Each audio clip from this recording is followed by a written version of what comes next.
Yeah, this is a little dry rotted. It's supposed to be pliable like that, like this. When you can't squeeze it, you know it's bad.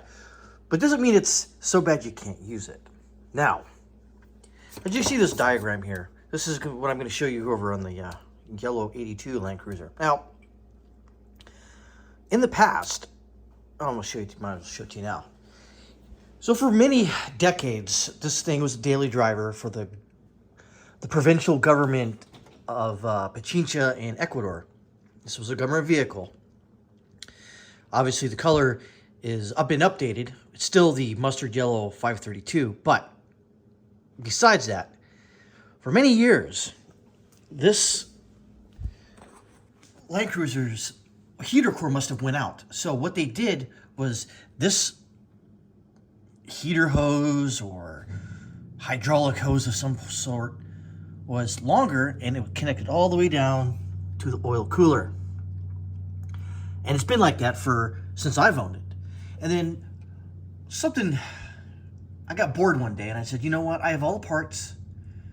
Then I did find out that I couldn't find any of the parts. So I had to reorder the parts.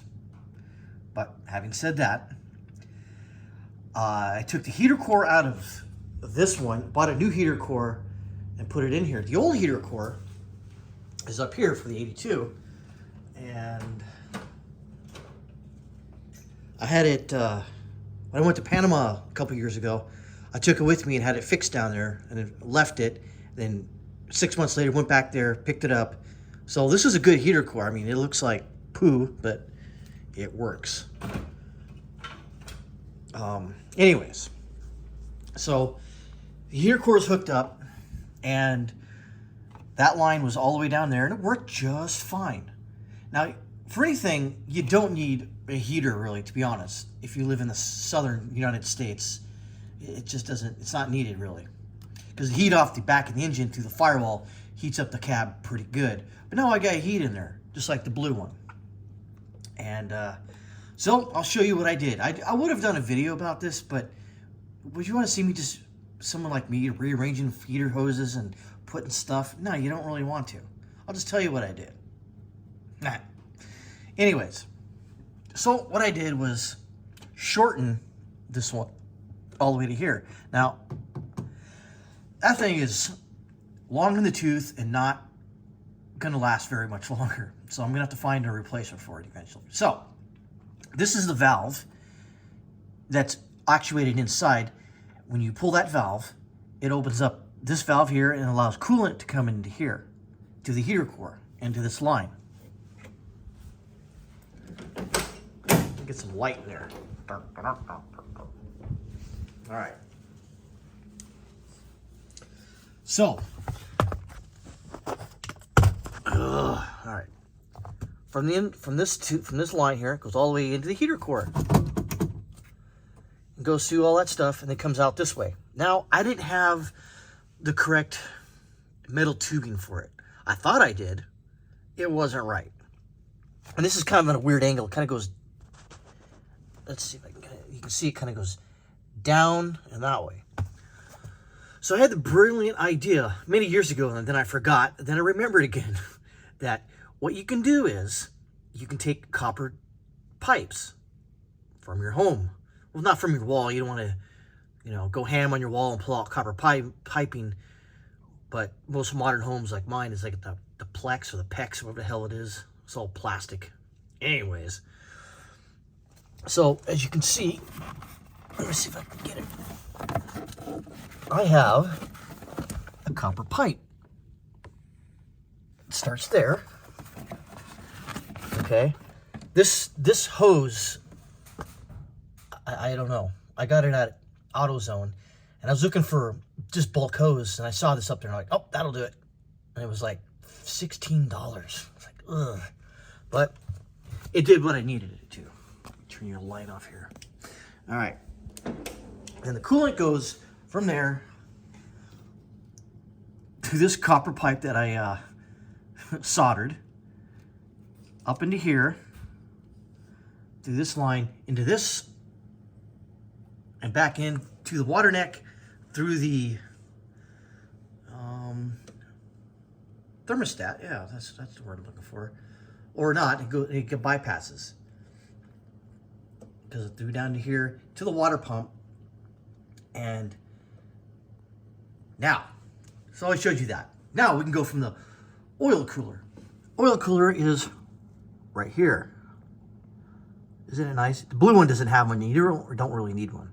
Don't know why they decided to put them on these things, but anywho, this pipe or this radiator hose is a Gates, and I'm not even sure if it's even the correct one, but it does go up, does a 90-degree angle, come all the way around here, around the battery, and back into this coupler here for the lower radiator hose. Now, this was the lower radiator hose I pulled off of it.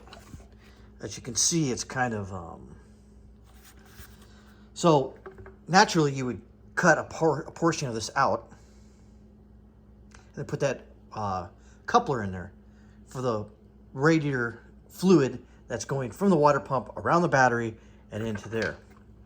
I didn't reuse it because I had some new ones and they fit way better. And you can see it works just fine. Because the other one was kind of pinched, and so, but it still worked. So as you can see, but yeah, that's basically it. And then it goes down to the bottom, and then it goes through all the stuff. And luckily, I had another gasket for this, and put it on, and that's really about it. There's nothing crazy about it. Now again, this is only if you have a Land Cruiser 2F engine. I don't know if the 1Fs had them, but the 2F that had the oil cooler. And again, don't know why it has an oil cooler. Don't need one. This engine doesn't get hot at all. I think I made a couple of previous videos. I said this thing barely gets over 175 on a hot day. And I'm talking about scorcher down here. Doesn't do it. Doesn't need to. And it works just fine. I mean, it's sort of loose down there. But I thought about clamping it somehow, and I'm thinking I'm just going to leave it. I might take a piece of this hose right here that I have left laying around here and then maybe wrap it. But other than that, I really don't need it. And surprisingly, after all this surgery I did, it doesn't leak. It doesn't leak. And that was my concern doing this, is that in closing here, that anytime I touch something, I change dynamic and something goofs up, and then there's a big puddle of, I have to drain it because it's filled with water right now. I just drove this a couple hours ago. Let's see it. Ooh, pressure. And yeah, I need to drain it out because that's the fluid I pull out of it. I thought about reusing it. I may, it's because I have some up there. No, right there.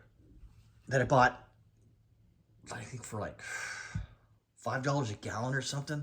I don't know where I forgot where I got it. But yeah, that's it. I mean, it just seems like there's a lot of hoses just for a lot of things that don't really need to. They could have figured a way to, I don't know, incorporate. I don't know what Toyota engineers are thinking. They may be a little more smarter than me, but I don't know. I probably could have figured out. Okay, that's it.